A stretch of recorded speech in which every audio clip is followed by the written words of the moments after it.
Due to the unpredictability of Lexer's behavior, listener discretion is advised.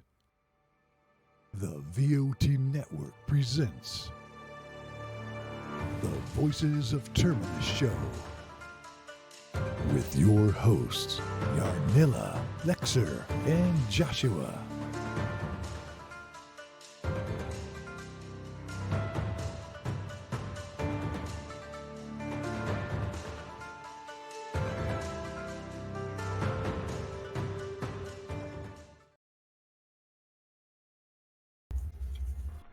Welcome everyone to the Voice of Terminus show. Yay, we finally made it live. We got Josh with us. Say hello, Josh. Hey guys. Then we have Shy with us in the background to answer questions from chat. Say hello. Hello. And we have the Scar Diva. He finally made it. I am damp from the belly button down.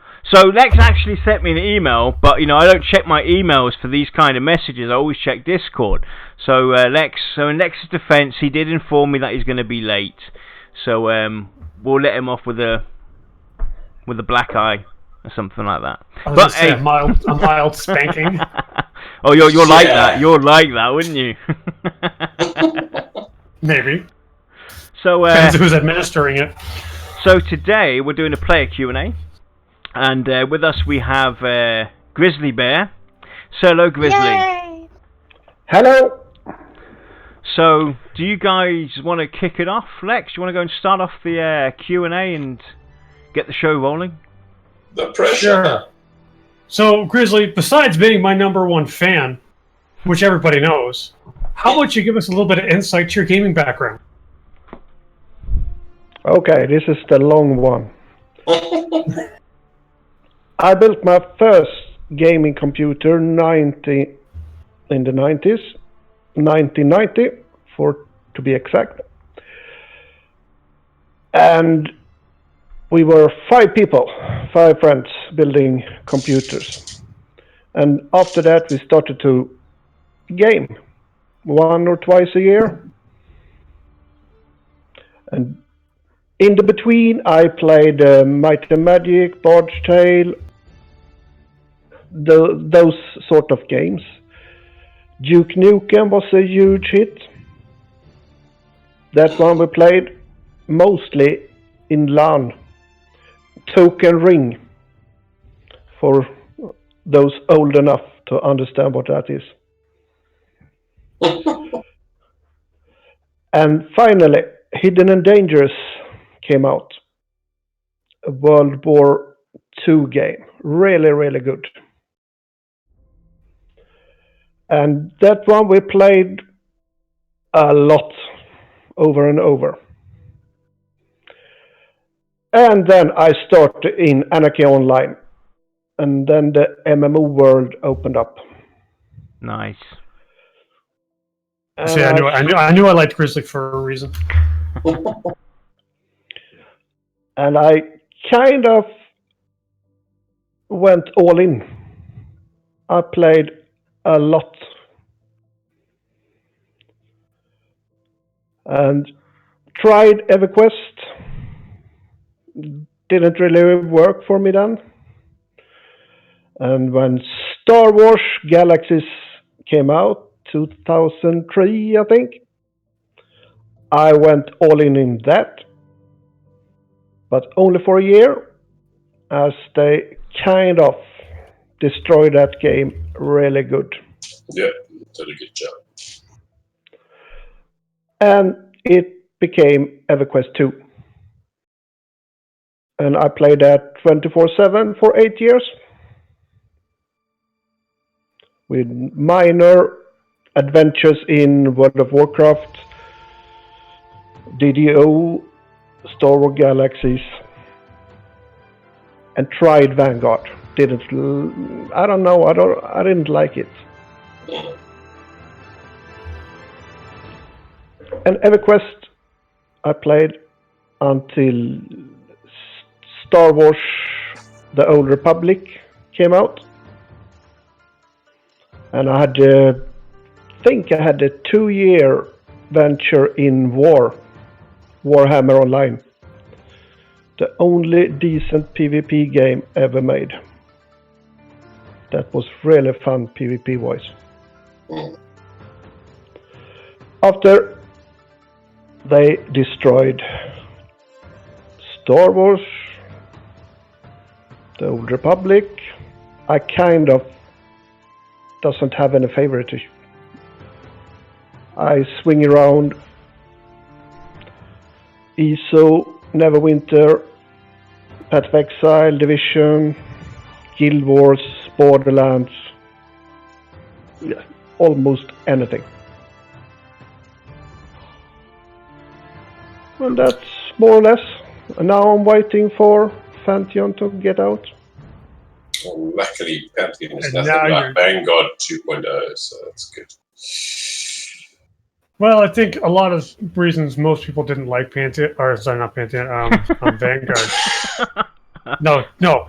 I got into a big conversation the other day about why a couple people that I game with don't like Pantheon. But anyway, a lot of people didn't like Vanguard just because it had such a rocky launch. Yeah, And they never really recovered until it was too late. yeah, So yeah. that's true.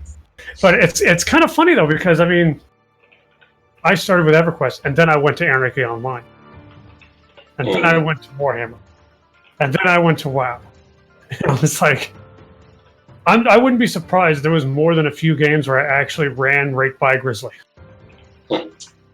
Probably. I think we've all just run past each other once in a while, I reckon. Oh yeah. The important thing is though, if you see someone named Lexer, when you run past them, just keep running. Don't look back. Exactly. So, Grizzly, following on from your background, what has been your best and worst moments in an MMO? We start with the best one. EverQuest 2, I got my mythical weapon. I was the 4th assassin on Antonia Bale server. Very cool. Kind of freaky when the server shaking. And the big announcement, the Emperor handed Ocus, my assassin, his mythical weapon. And I was the first in my guild. Nice. I cheated. I used other guilds. Plus, the set mythical is easy to get anyway. So. Yeah, I played EverQuest a lot, so I had an enormous long list of friends. Yep. EverQuest 2, mythical. We all And your remember worst those. moment? Yeah. I got mine on my Templar. And my monk. That was awesome. And worst moments? The worst one, it's kind of why I quit Warhammer Online. It was around 1.5 years in. We had a Swedish guild with my role-playing friends, pen and paper role-playing. And my friends are really PvP people. They crunch the number to the end. And we kind of got a really, really nice part. In war, you had 3 stages. And the last stage was to raid the opposite faction's capital. And in that raid, I was lucky to have a major part in the break-in. My character could sneak in to close doors and stuff. And I managed to open the big doors, so more or less the whole raid came in. And was a minor part in taking the boss down. And afterwards, they announced the loot. They presented the loot list and who got the loot. And I won a golden chest plate, the absolute best for my class in the whole game. And the box spawns inside the wall. No one got loot. Wow, that's lousy. Wow. 2 months later, they automatically handed the loot if the spawn was bad.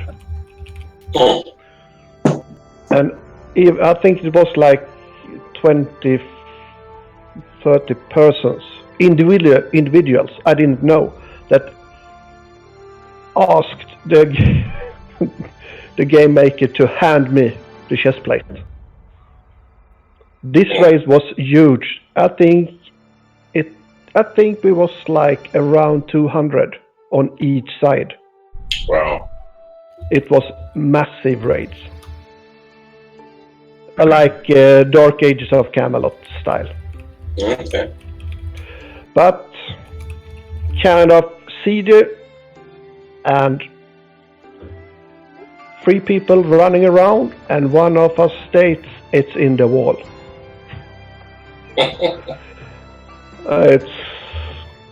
It's probably the best loot I ever won in any game. Wow. So let's go talk a bit about Pantheon, shall we, Grizzly? So Yep. when and where did you hear about it first? It was by chance.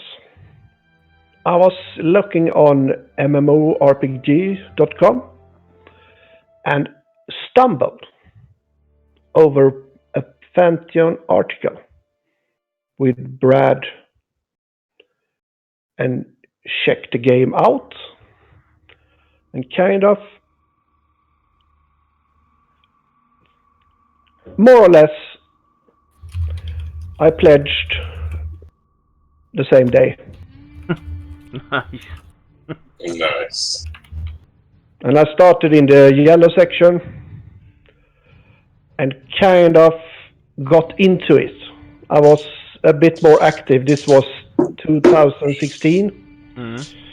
I was a bit active on the forums and kind of felt I wanted to do more. So I went for the VIP. Nice.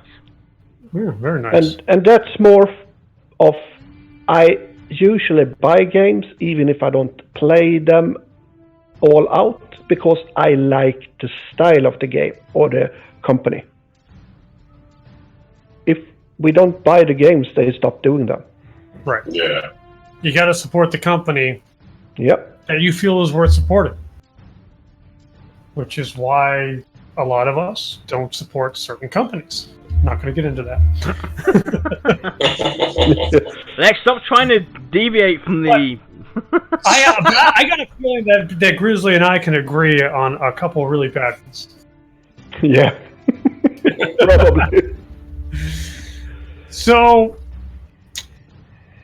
in terms of Pantheon versus all the other MMOs that are out there, what is it about Pantheon that has you more excited instead of all these other ones?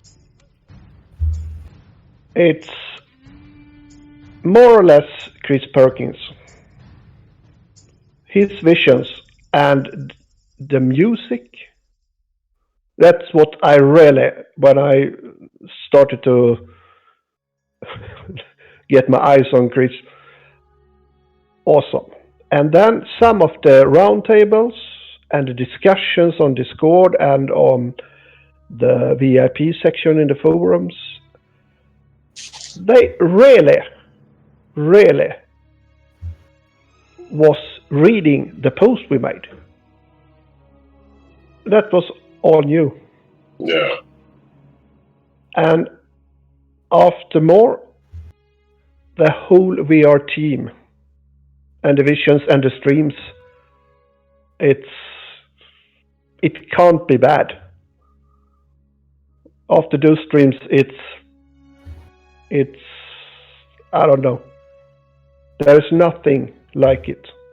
Yeah, there's something about it just calling to you almost. Yeah, and the weather system, perception, what it's kind of,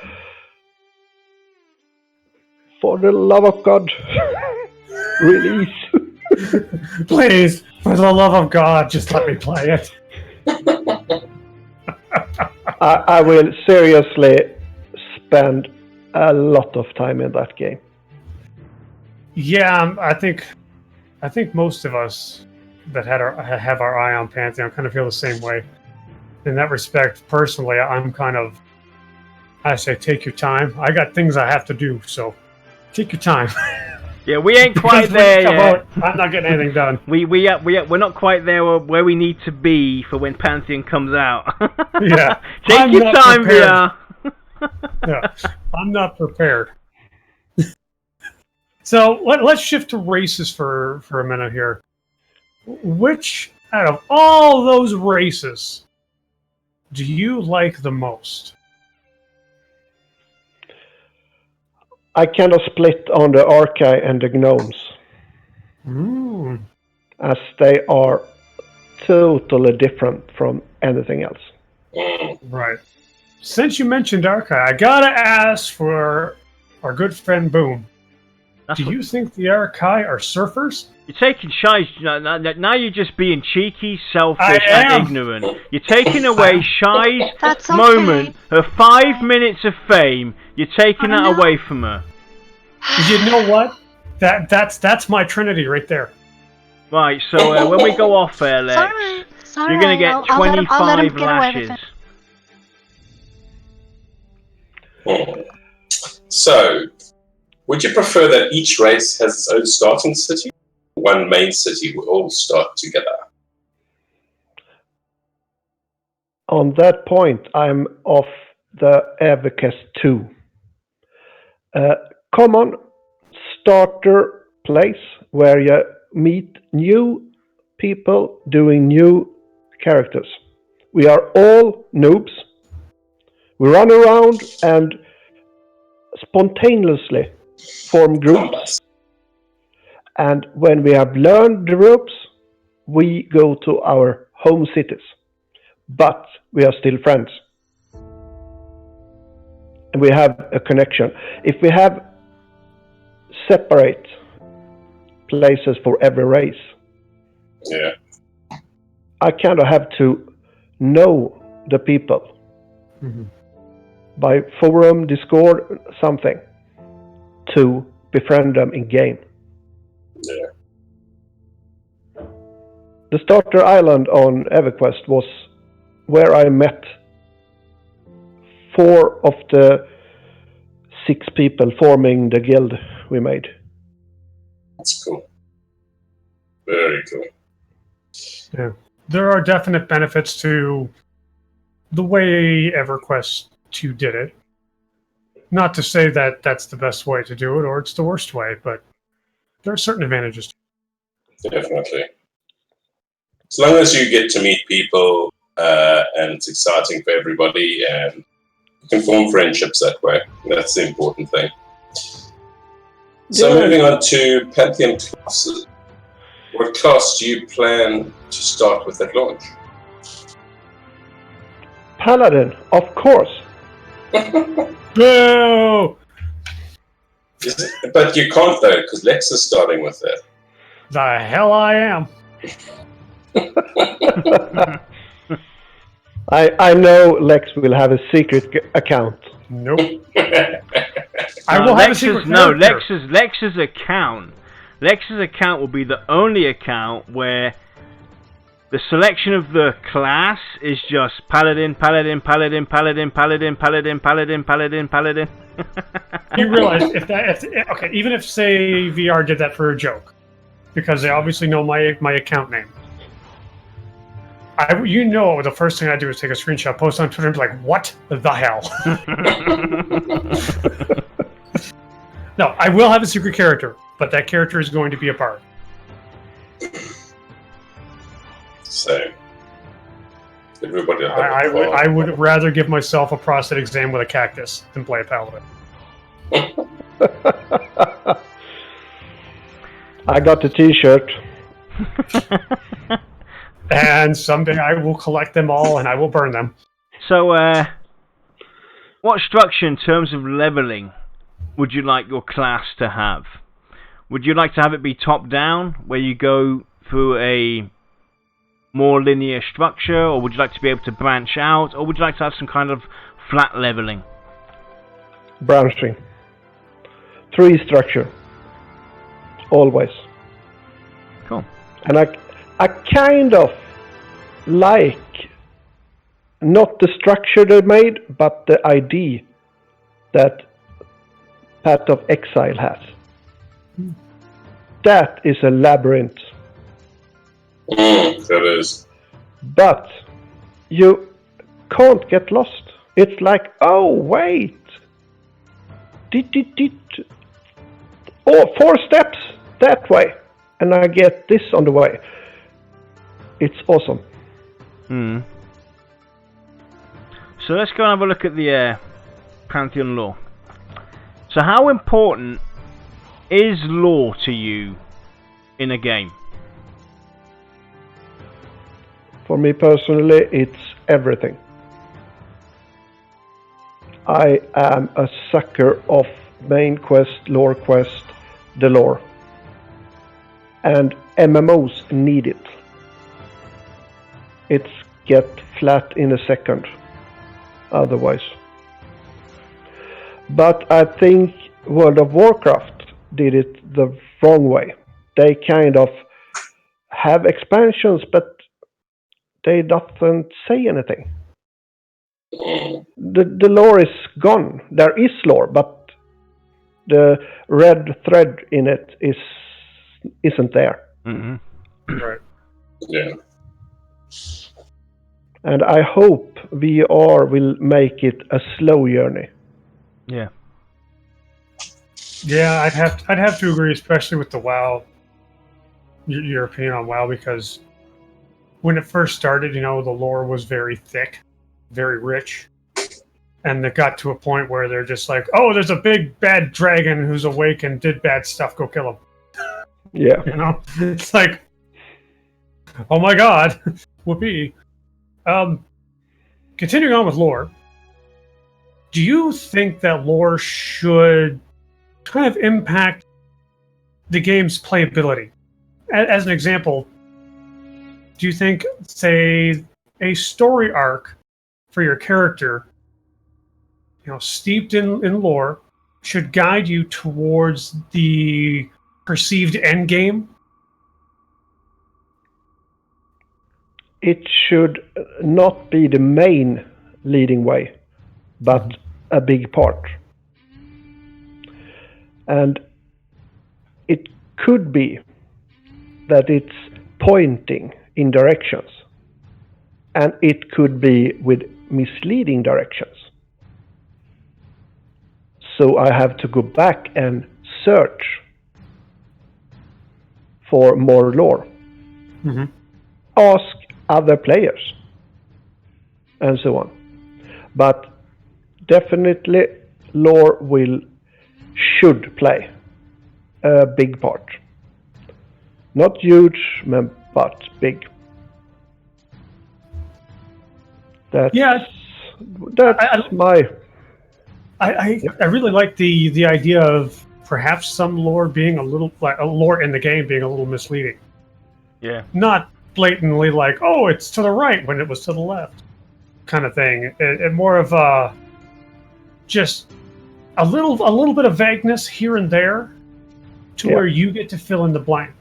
Yeah, basically you have like the main lore that has its holes in it, like the lore right now. There's so many holes in between the different times that people are speculating, discussing on, coming up with their own theories, and that's how it should be. When we enter the game and reach out, but you have all these arcs that you can follow at your own pace, at your own will, at your own speed, to kind of like go further into your maybe personal racial lore, or the lore of the land where you currently reside, or the continent and everything. But you have that main story prerogative that leads you kind of along the way, and I would love to see it where you might have lore leading you down this main path, but it has intersections where you can deviate, and depending on how you deviate, it's going to have a different outcome. So it's kind of like these single player games that offer you kind of like multiple endings to the game. Something like that, where you take one path, and Lex takes the other, and Josh takes another, and it leads us all in different paths. But at the end, we come together somehow, and something magical happens for each individual of us. It always worries me when you say something magical happens.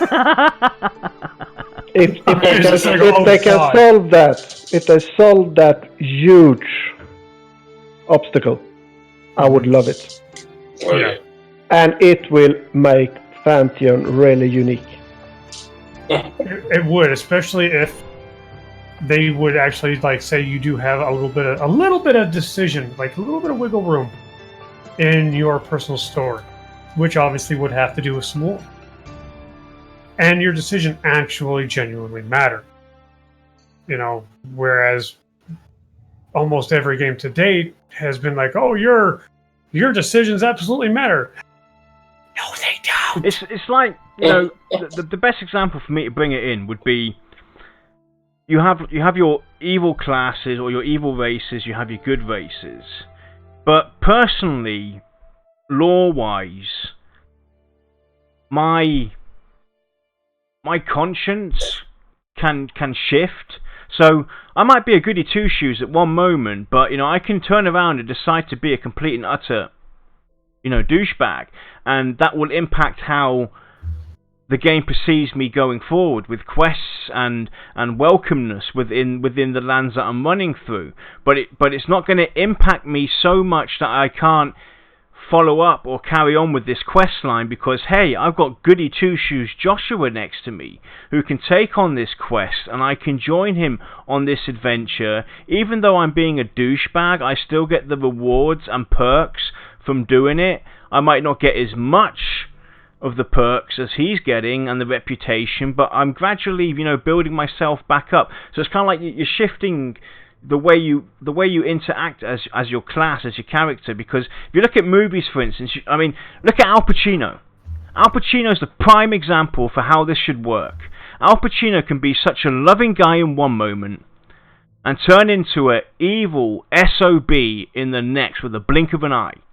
And that's how it should be with the way the character progression's done. You have your characters, but you can still shift the way you want to really act with that character, and it has an influence on how the game's perceived for you. It would be Yeah. interesting, It would be. to say the least. Let's take a little side journey. Talk about some economics. How would you like to see an in-game economy handled?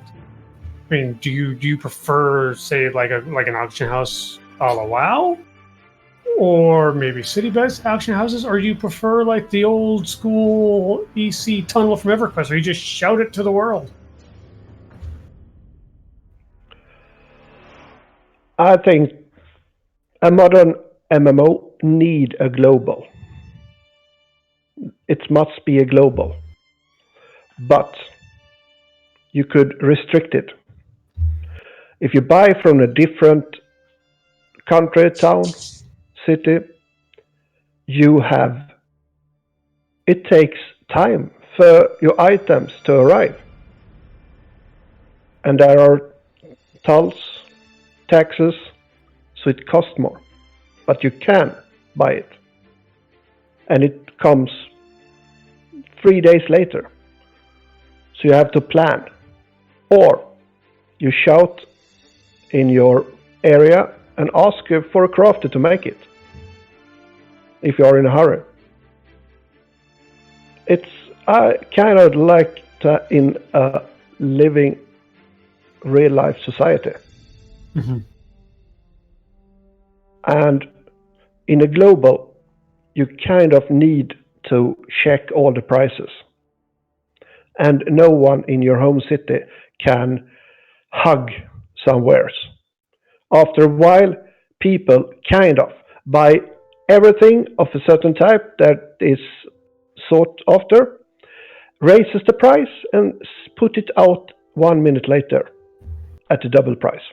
And then you have Josh, who has a local shop in the game, and says, if you can buy this item for less, I will give you your money back, or you know, do the same price for you. Yeah. A local vendor. Buy one, get one free.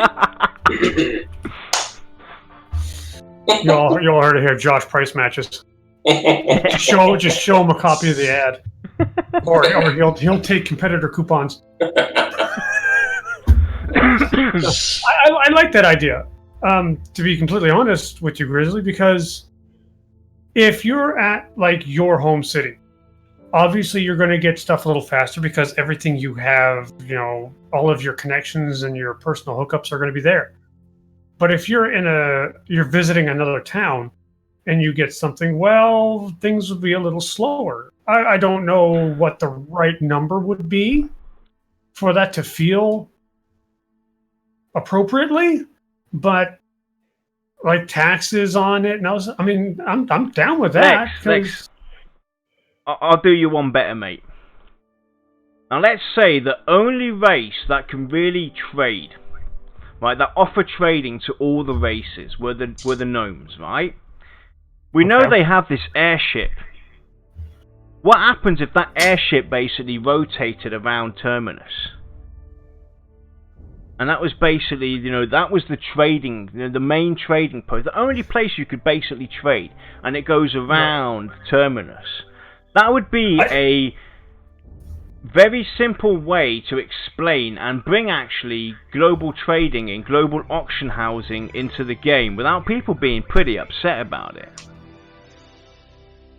I think that's a very interesting idea that warrants further discussion.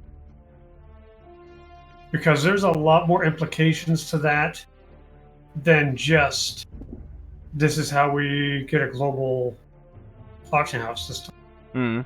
Because it's a gnome's capital city. It rotates around the map. Well, where does it go? How often does it go there?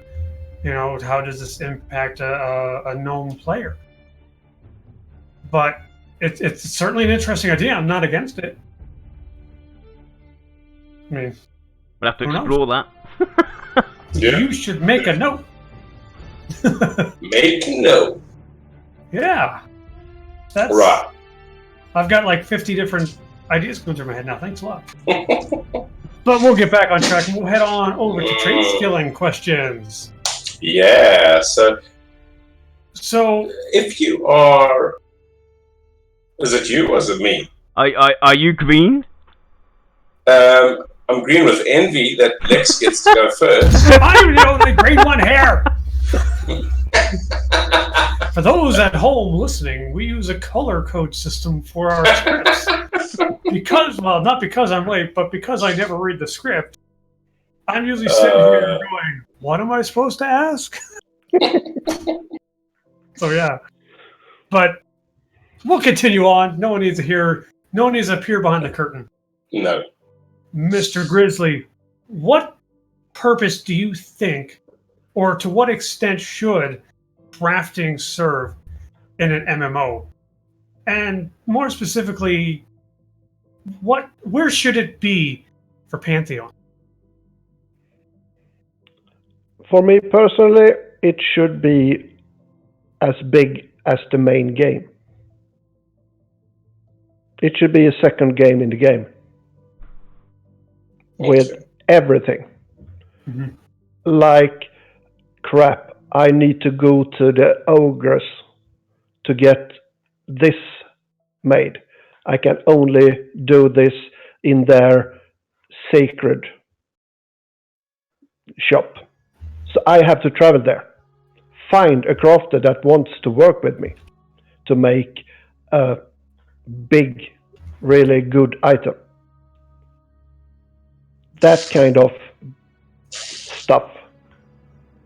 So when I show my hammer, it's like, oh my god, how did you make it?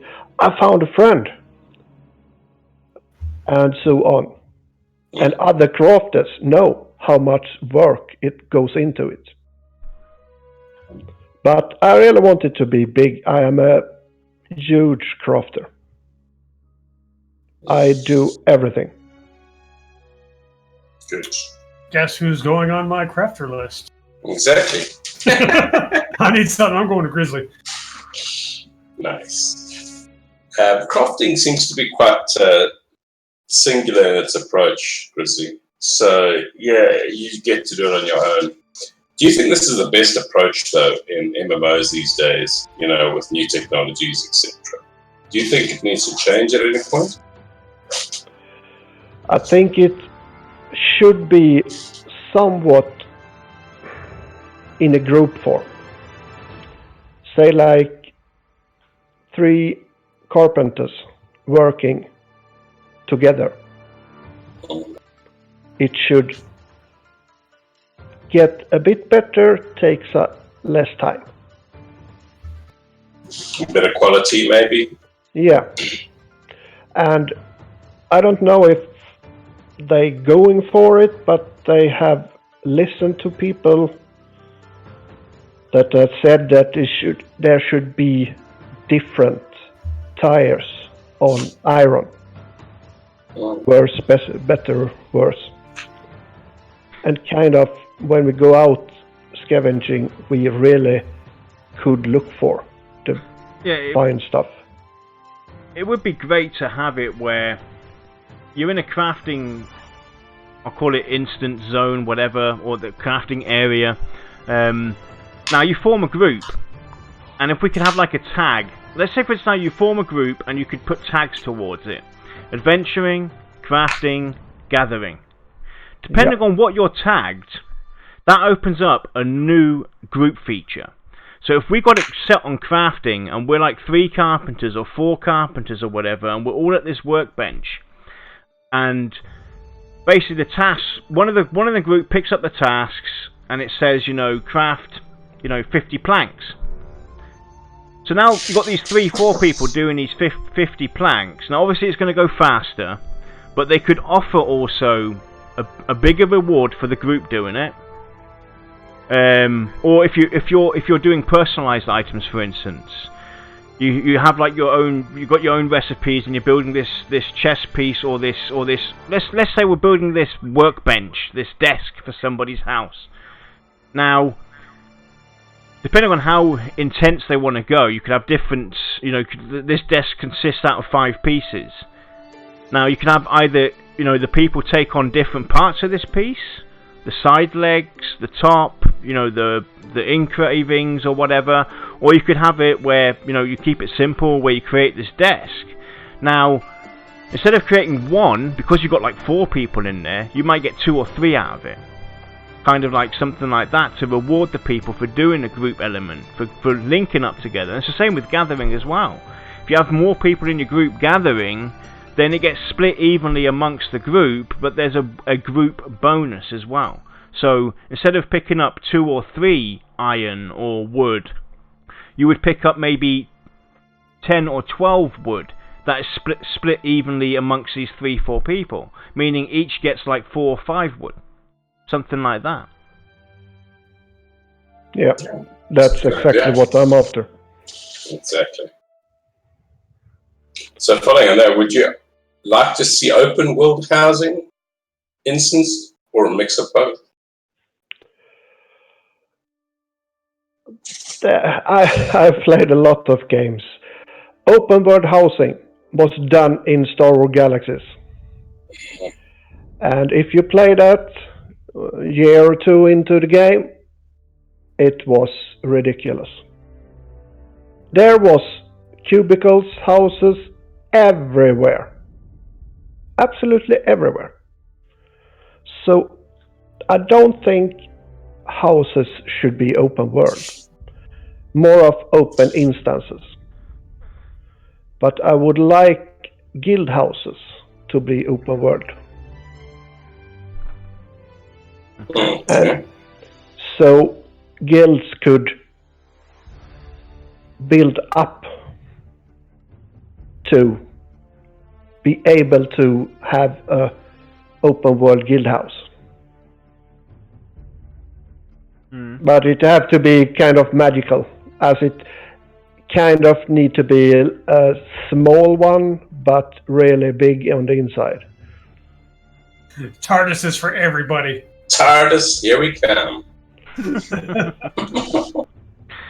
So let's go have a look at streaming. Will you be streaming Pantheon when it comes out? No, I can't. Okay. I'm actually, after an accident 15 years ago, disabled. Okay. So I have I have tinnitus. I'm sleeping bad. I got 19 cracks in my head. Cool. I was walking over a street and a bus hit me. Whoa. Oh, wow. So I really can't. I kind of think I would like it, but I have to pass on it. Understandable. Actually, Ronik asked me in the early days, as I was one of the more active Europeans, if I was thinking of doing a stream, and I had to say, no, I can't. No, well, first off, I gotta say thank you for sharing this. Yeah. Because talking about that stuff isn't the easy.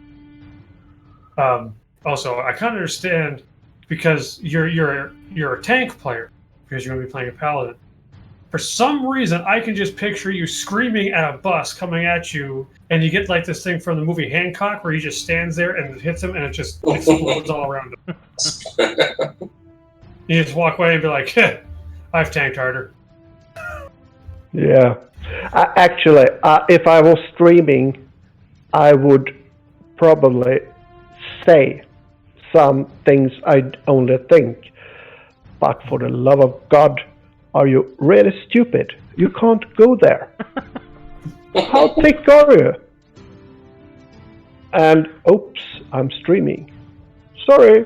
Hey, everybody starts off. I mean, I'm sure Lex can relate as well. We've all been at the beginning of streams and streaming for the first time, and we've all said stupid stuff. We've all said things. We've all said things that we thought it, but we said it instead. It's happened to everybody. Everybody does it. But at the end of the day, the way I see it, I'd have more respect to anybody who basically just puts it out there like Lex. Lex is just, raw. He doesn't think twice about what he says, even though sometimes he should.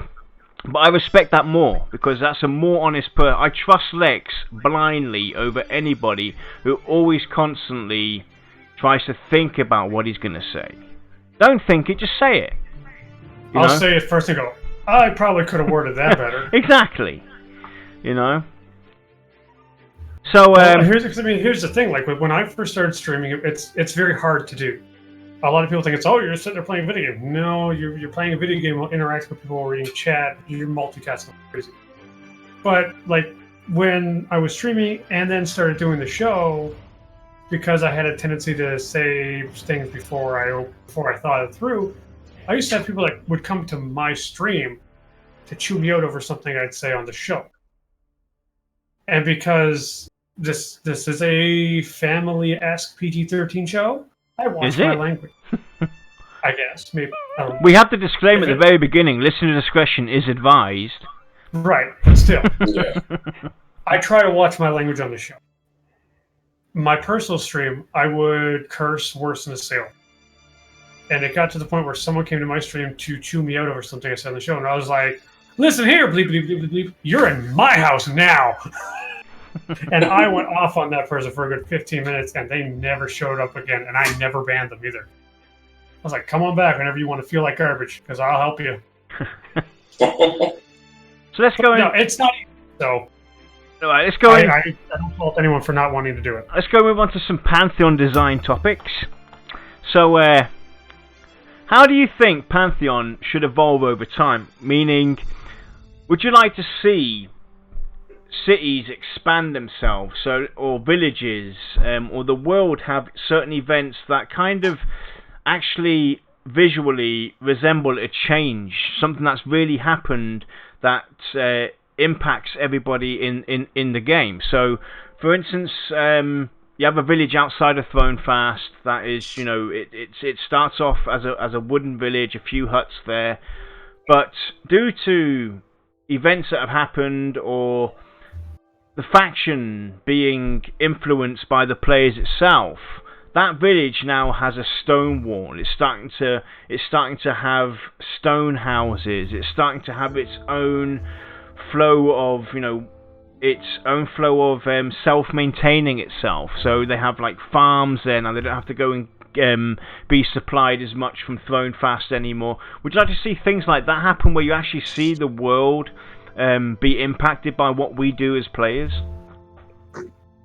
I think it's more or less a must. It should be like this. It's one of the things that make the game alive. But there has to be some thought through mechanics. Mm.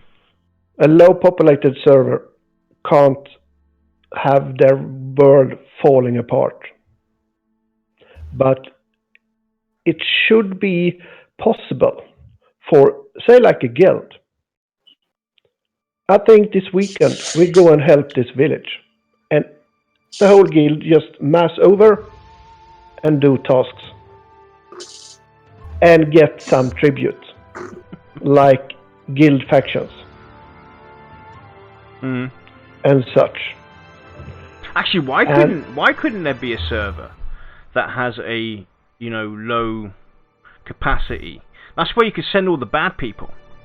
You know, the people that are doing gold farming and cheating and everything. You don't ban their accounts. You know, it's a paying customer at the end of the day.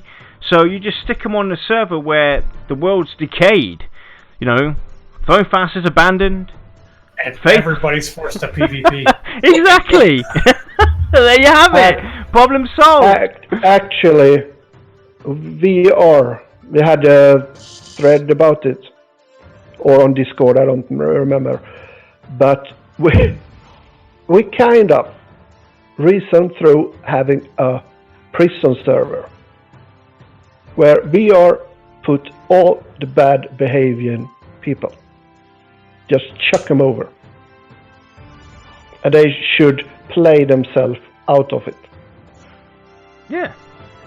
That is a very interesting concept. I'd be behind that. Definitely. I think that's something we'll have to discuss as well when we talk about servers and everything. Yeah, we'll have to definitely expand on those thoughts as well. I love doing these shows because some, you know, these player Q&As, because some great ideas do come out of it. Oh god, yeah. Well, we usually get at least one idea from at least one fantastic idea from every single person that we have on the show. Yep. And sometimes, like in the case of Grizzly, we get multiple. We're going to have to start coming up with some kind of reward system for people that come on as a guest who provide us with content so that we don't have to take these long breaks. Well, let's not get ahead of ourselves. I don't breaks. Continuing on.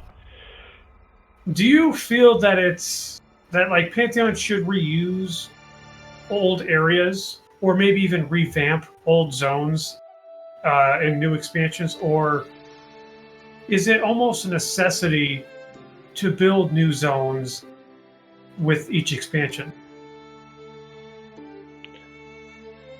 I think 1/3 of reusing and 2/3 of new areas. Around that kind of numbers. You can't do too much new areas because in 5 years it will scare away new players.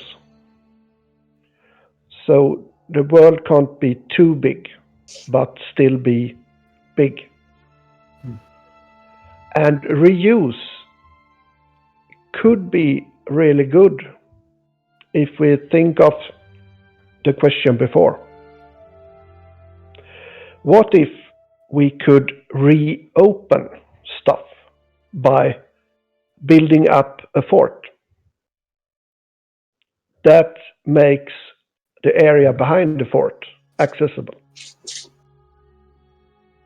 So the community need to work together to open areas. This is a community game. Right. And this need a lot of negotiation. In EverQuest, we had a lot of negotiation with guild leaders and officers to learn raids, asking better guilds to learn, and such stuff. And I want even more of that thing in Pantheon. Good. See, I think Grizzly is like, besides the paladin part, we're like, you know, On the same page. we're kindred spirits, because I'm also of that camp. Like, I am sick and tired of seeing these cardboard set games. Just sick of it. I'm sick of how the expansions are just constantly stacking up more zones, while 90% of the old zones from other expansions are dead and unused. You know, it's like such a waste. But I guess that's one of my less offensive opinions, because a lot of people seem to be kind of feeling the same way. Yeah, it's true. I do think that I think it's just lazy developers that just keep on creating new stuff instead of using. I'm actually, this is the first time I'm going to say I don't think that's lazy development. I think it's short-sighted development, because making new zones is harder than redoing an old zone. But Hey, come on, you know. if you don't have it in your, you know, A 5-litre in bucket your of field paint. view, There, you've redone the old zone. You painted the wall red. Actually, redoing the old must involve questing, new ways of rediscovering. Yep. If it's the same place with new NPCs, you rush through it. I think it takes more creative juices to reinvent an old area in such a way that people are going to find it still fresh after going back to it. The thing is, though, the most important thing, though, is, for me, how I would want to see this done is, though, it's impacted by the lore. Depending on how the lore from this expansion impacts the old world, that's where you kind of look at maybe redesigning that old world or that old zone, that old area, depending on, you know, where that lore kind of attaches itself to that old part of the game. That's the important thing, because it's like it's story driven. You know, it's telling that story. So they shouldn't just change it for the love of God. You know, just be, hey, you know, it's been 5 years. Let's go and just revamp this whole entire zone because it's 5 years old. It should have a reasoning behind it. If an expansion impacts it in lore, then, you know, you could have, like Grizzly just said, quests that are put out there for the community. It's a public quest where we all go at this quest to achieve a common goal. So maybe they want to fortify this area because of the, you know, the new expansion, the new zone that's there. The orcs that are there, the ice orcs, for instance, want to invade Avendir's Pass, as an example. So now we need to fortify the exits and vulnerable areas around Avendir's Pass. So you'll see over time these fortifying elements being built. Walls, towers, tower defences, and so forth, which wasn't there before. That's how I would kind of like to see that kind of happen. And make it something that players can actually influence. And, you know, it has to be maintained as well. You know, if you know, Brad's talking about creating a world, then it goes without saying that if that is an option and we don't take care of it, it decays. And then, you know, to no surprise, the orcs are invading Avendir's Pass, and now we have a whole new situation to deal with. Right. Yeah, for me, I mean, it would be great if at a lower level you walk past the same wall over and over again doing the zone, and then 30 levels later, you get told that, hey, if you cast a certain spell over here at a higher level spell, an invisible door will open, and that leads you into a new dungeon at that spot. Yeah. Now, that's more of the creative angle I would take into zones. Where I just had a funny thought. What if you had a bridge over troubled waters, a very tall valley with a river or something there, and a GM was in game, invisible, ready to swap this bridge to a broken version, just to force players to go and search for a way around. Maybe it goes to a new quest line or something. But would they wait until someone is on that bridge, see them cast like an AE, because you put a goblin on the bridge to force them to fight it, and then just break the bridge? Can you imagine how many bricks that player would crap out of his pants right there and then?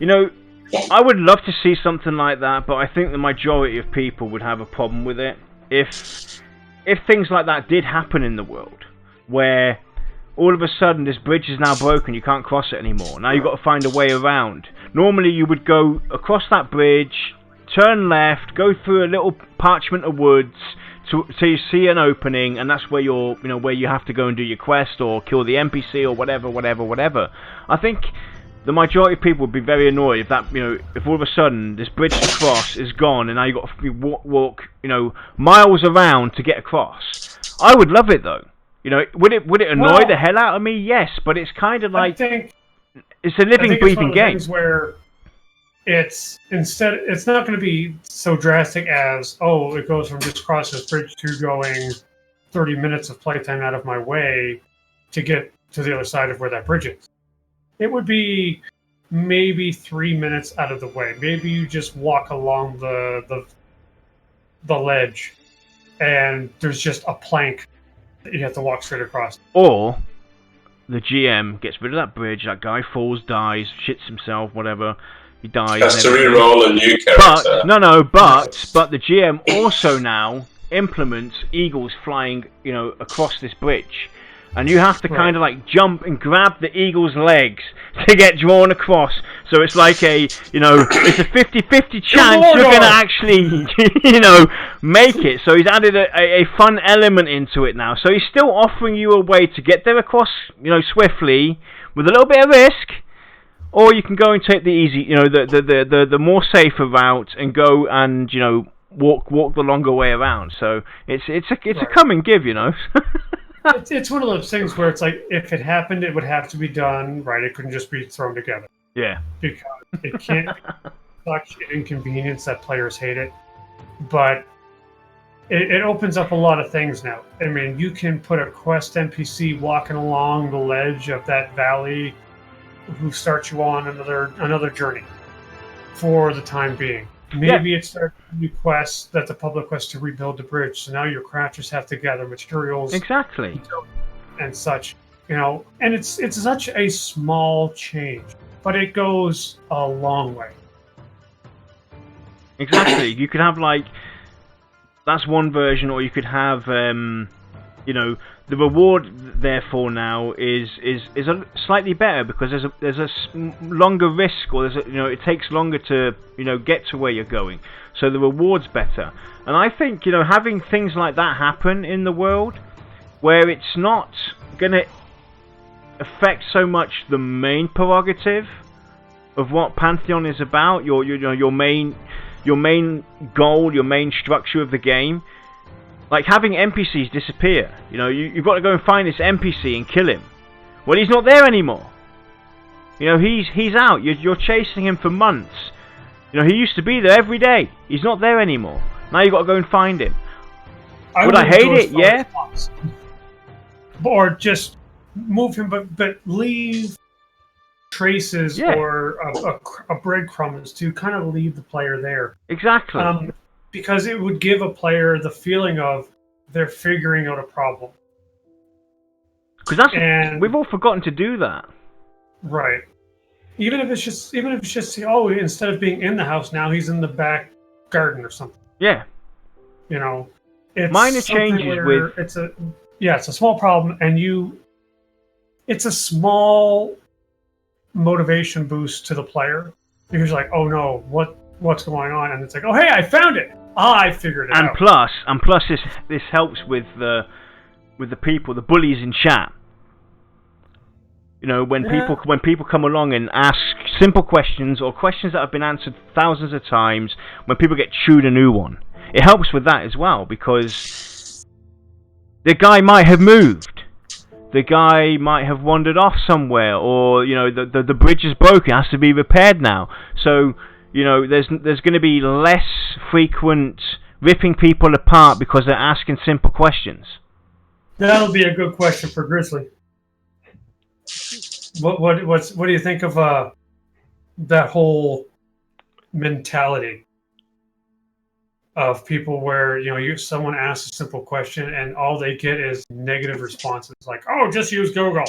Nope. Do you feel like that's our responsibility as players to police that, or is it just the way MMOs are? It's kind of both.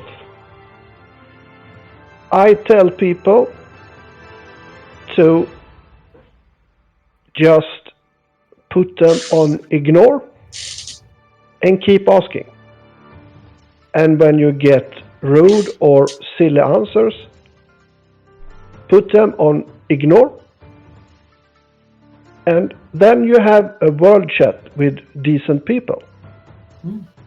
And all the ignored ones can chat as much as they want. Or half decent, like Lexa. I am full indecent. What do you mean half decent? No. Insult me like that. Actually, a chat should have humor and bickering, but in a civil way.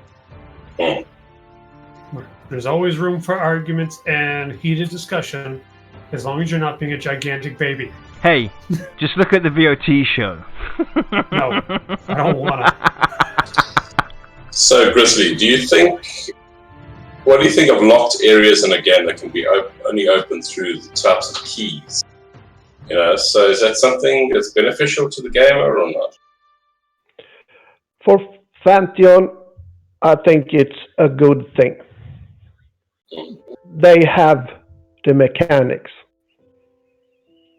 They have the perception and the underskills for it, so it can work.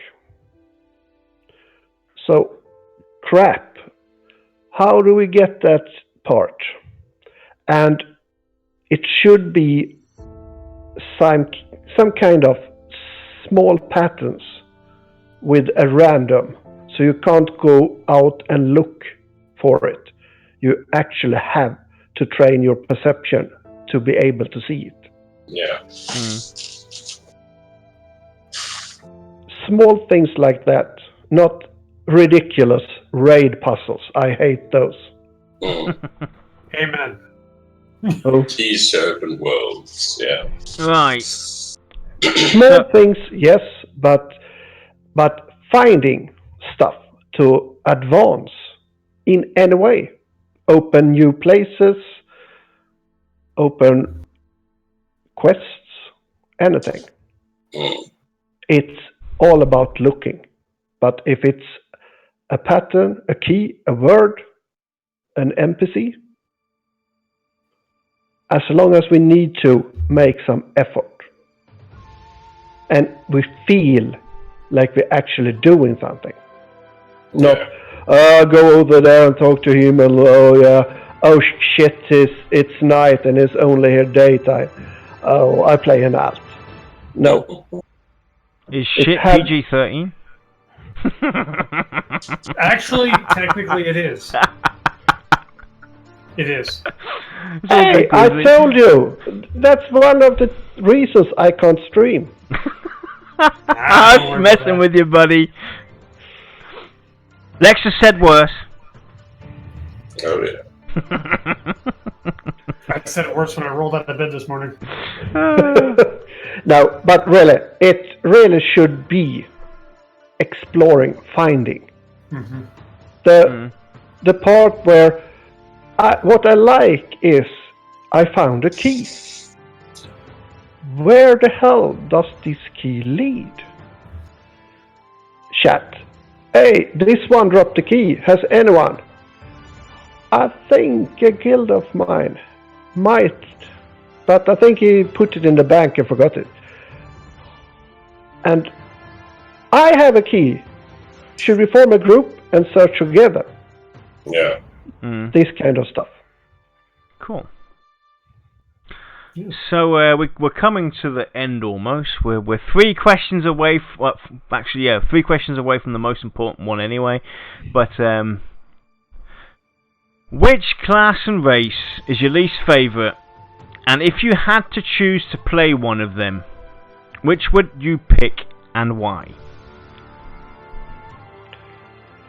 Well, it's kind of easy.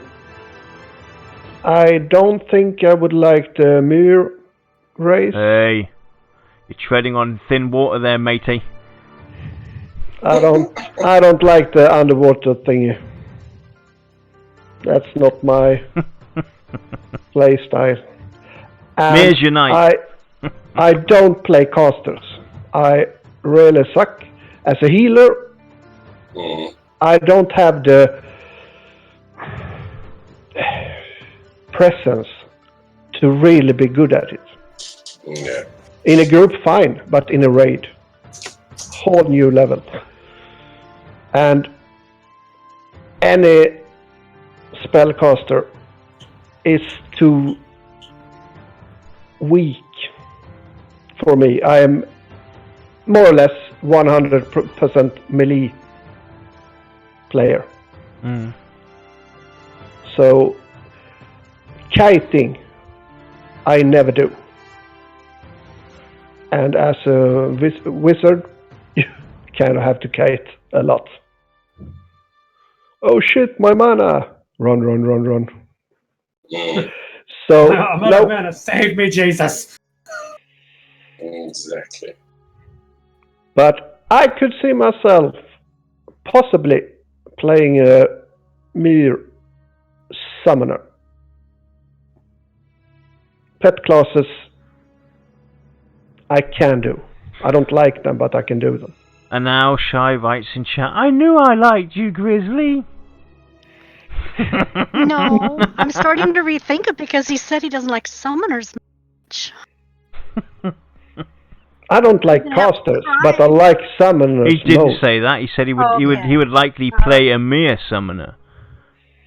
Yeah. But you have to learn to listen. That's okay. So far, his good outweighs the negative, so it's okay. But I will actually roll a ogre druid. That's on my plan for alts. That's just because it's such a weird combination. Yeah, and it will be a nice gathering. Yeah. Build. But I would like to mention that it's a paladin player. He did not mention the Scar or Dire Lord as least favorite. There's hope. There is hope. I will do a Dire Lord for sure, but I don't know what race. Yeah, I think the Scar is the evil ones. Yes. So I would kind of like to do a really evil one. They should implement my daughter as a race. That's pure evil. You are in so much trouble for that. I'm gonna tell your wife about it. Hey, my wife agrees with me.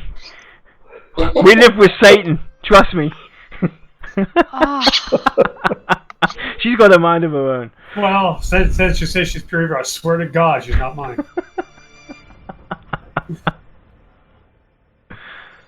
Right, so fast forward 3 years, Grizz, what do you imagine Pantheon to have evolved into? I really hope Brad will have his vision. There is a thriving community with, like, if you read all the forums, it's kind of more or less no trolls at all. And if you get that in the world chat on almost every server, then the community really likes it. Yeah. And if we get the thriving community, everything will really be fun and good. Camping, helping others, teaching people to raid. Because we have fun. And I have a lot of confidence in the VR staff. Yeah. I really hope they stay and keep it going. Let's hope they can get it out first. Yeah. Fingers crossed. Get it out first, Brad. We'll worry about the rest later. So now here we are. We're at the end. Down to the only question that actually matters in all of existence. Who is the VOT host with the most? Well,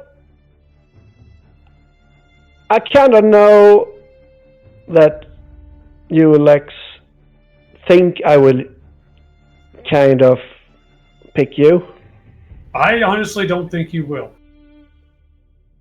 Actually, you have a lot of good ideas on the streams. Sadly. Sadly. But there's only one I can pick. Of course, it's Shaya. Yeah. Lady Frogsaw. Yay! I can agree with that one. My hero. She does most of the real work. She does the Yeah. heavy lifting. That question will be changed as of now to the who is the VOT visual host with the most. You. Well, see, I don't know.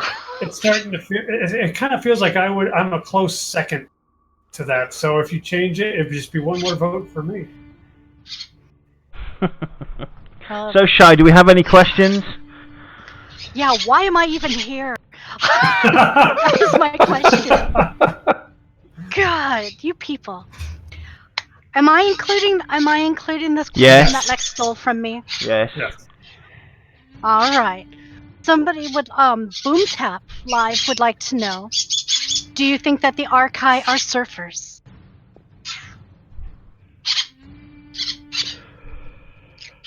No. I don't think they are. If you read their background, they have not really space to be a surfer. Lay around on a beach, smoking weird stuff. Mhm. I think they're more boogie boy. Hey, that's the way to conceal you've never done weird stuff. See, my philosophy of that question is also, if they were to fall off their surfboard, which surfers tend to do, they're made of stone. They would sink right to the bottom. True. I don't think our guy could swim. So, question 2 is from Vicious Gaming. Does Grizzly plan to play Pantheon on a European or US server? Both. Mainly, Sweet. I play on European, as my guild is United Kingdoms, with Cromulent as leader, and we have 2 full groups in the pre-alphas, so I kind of know them now, and we have a lot of fun. But I will play on American servers because I mostly like to play on them. The people are better. in my Really? world. Yeah, Europeans suck. Personally, I'm hoping that you No, get more no. servers so we can at least Europeans don't suck, but the Germans and the French can't learn any languages. It's not that they can't, it's that they're too lazy and ignorant to. This is coming from someone who is in Germany. Exactly. But I plan on pay on both sides. But I really hope there won't be any side. So look at Josh. He's from South Africa. He speaks perfect English. Exactly. Perfect.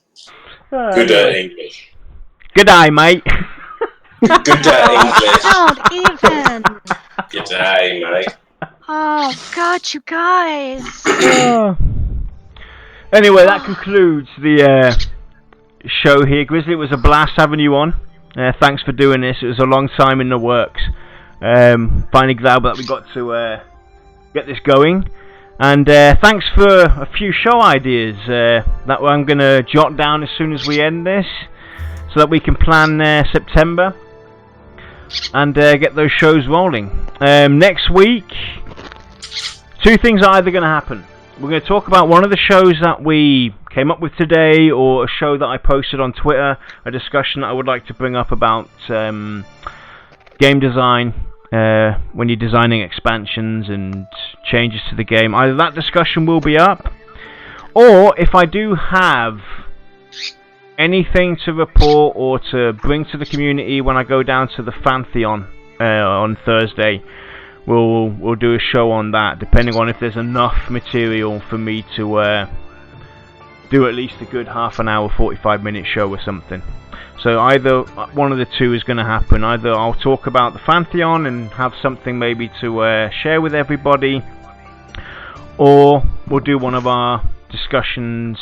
And yeah, we hope you all have a wonderful weekend. Josh, thanks for sticking around, even though Lex was like an hour late. God, Lex. And Shy, thanks for sticking around. Always. Grizzly, thanks for being cool about it. Lex, you suck. Grizzly was here. Of course I was going to stick around.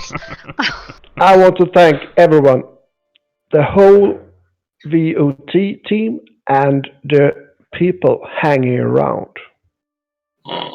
This is in the middle of the night for me, but I am always on every show. Nice. Yep. I will say the show sucks, but we have a great audience. We definitely do. No, I always get a chance to poke the at audience. Lexer. That is why I implemented chat into the stream itself, so that people can, when they actually go and rewatch it, they can read through the chat, because the chat is the most awesome part about our show.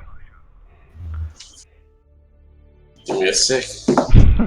See, Josh is giving up already. It's alright. But The alarm's going off.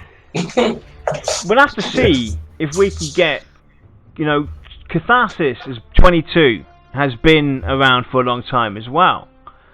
Would you be willing to come onto the show, do a player Q&A with us, since we're sitting here?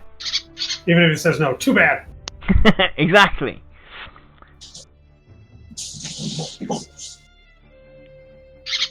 I think everybody left already, though.